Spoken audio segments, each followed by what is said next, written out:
என்னடா வாய்க்குள்ள ஏதோ ஸ்ப்ரே அடிச்சுட்டு இருக்காரு அப்படின்னு நீங்க நினைக்கலாம். அது வந்து ஹிட். ஏன்னா நைட் அவர் தூங்கிக்கிட்டு இருக்கும்போது நம்மளோட பழங்காலத்து வீடு அப்படின்னு சொல்லிட்டு ஒரு குறைச்சி விட்டுட்டு இருக்கும்போது 2 கரப்பாம்பூச்சி உள்ளுக்குள்ள போயிருச்சு. நாசா சயின்டிஸ்ட் கூட இப்படி ஒரு டெக்னாலஜி அவங்க யூஸ் பண்ணிருக்கவே மாட்டாங்க.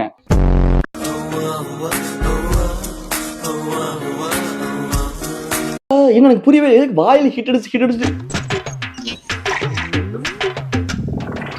அப்படிங்கிறாரு. அந்த மூக்குல போச்சுன்னு சொன்னல, அந்த மூக்க அரிக்குது அவருக்கு. அதனாலதான் வந்து இந்த லிப்ஸை வச்சே மூக்க சொரிஞ்சுக்கலாம். எதுக்கு கையை எடுத்து இவ்வளவு தூரம் கொண்டு வந்து மூக்க சொரிஞ்சு.